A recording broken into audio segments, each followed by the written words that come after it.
मोदी सरकार की एक और जीत हो गई।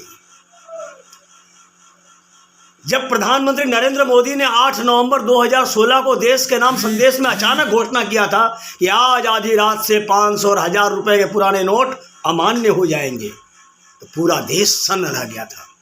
उनका राष्ट्र के नाम यह संबोधन रात 8 बजे था और मात्र 4 घंटे के बाद देश के सबसे बड़े मूल्य के 2 नोट रद्दी का टुकड़ा बन गए। उन्होंने दावा किया था कि काला धन को खत्म करने के लिए यह निर्णय लिया गया है। उनकी अपील पर पूरा देश 2 महीने तक बैंक के सामने लाइनों में लगकर अपनी बचत के 500 और 1000 रुपए के नोट बदलवा रहा था।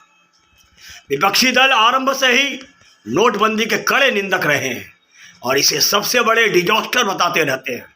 कांग्रेस के शासनकाल में बड़ा विशेषज्ञ होने की मुहर लगवाने वाले वामपंथी कांग्रेसी विशेषज्ञों ने यहां तक घोषणा कर दी थी कि देर सवेर भारत की स्थिति भी वेनेजुएला जैसी हो जाएगी। वेनेजुएला में भी इसी तरह से नोटबंदी की गई थी। इसके बाद वहां महंगाई इस सीमा तक बढ़ गई कि अब वहां 2-2 लाख रुपए के नोट छापने पड़ रहे हैं। ब्रेड या दूध का पैकेट लाने के लिए लोगों को बोरियों में भरकर रुपए ले जाने पड़ते हैं। खैर, यह भय भी उन विशेषज्ञों की विशेषज्ञता की तरह ही खोखला साबित हो गया। इसके बाद विपक्षी दलों ने इसे लागू करने के तरीके को लेकर सरकार को घेरना चाहा। बैंकों के आगे लगी लोगों की लाइनों के फोटो खूब वायरल किए कि किस तरह से मोदी सरकार ने लोगों की दुर्गति कर डाली है, वह भी उनका खुद का पैसा बदलवाने के लिए। यह भी कहा गया प्रधानमंत्री का यह निर्णय भाजपा नेताओं को पहले से ही मालूम था। उन्होंने कुछ दिन पहले ही बड़े पैमाने पर जमीनें खरीदकर अपनी नकदी को ठिकाने लगा दिया था। राजनीतिक गलियारों में एक चर्चा यह भी उठी कि प्रधानमंत्री की यह घोषणा उनका तुरुप का इक्का था जो उत्तर प्रदेश चुनाव से पहले चला गया, क्योंकि उत्तर प्रदेश के चुनाव में बड़े पैमाने पर पैसा बहाया जाता है। इसलिए विपक्षी दलों ने भी बड़े पैमाने पर पैसा जमा किया, किंतु चुनाव से मात्र 3 महीने पहले ही ऐसी घोषणा ने उनके पांव तले की जमीन खिसका दी। खैर, विपक्षी दल कहां हार मानने वाले थे। उन्होंने कई सामाजिक संगठनों के माध्यम से नोटबंदी के निर्णय को देश के अलग अलग उच्च न्यायालयों में 58 याचिकाएं दाखिल करके चुनौती दी। इनमें कहा गया कि सरकार ने भारतीय रिजर्व बैंक कानून 1934 की धारा 26 का उपयोग करने में गलती की है।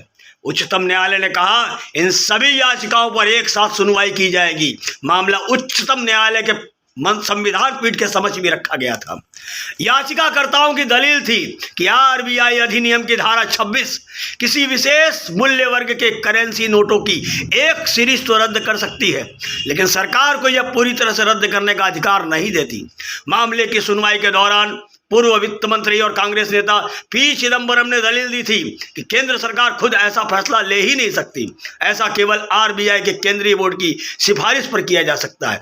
इस पर सरकार और आरबीआई दोनों ने कह दिया नोटबंदी का निर्णय रिजर्व बैंक के केंद्रीय निदेशक मंडल की सिफारिश पर लिया गया था। नोटबंदी सरकार का बिना सोचा समझा कदम नहीं था, बल्कि आर्थिक नीति का हिस्सा था।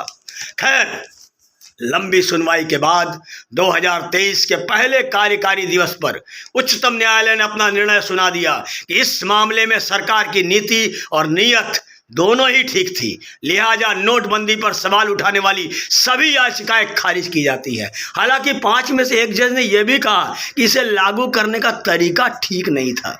जो भी हो, 9 वर्ष के पहले दिन यह मोदी सरकार की एक और बड़ी जीत है और विपक्ष की एक बहुत बड़ी हार हुई है और भाजपा इसको अब भुनाएगी।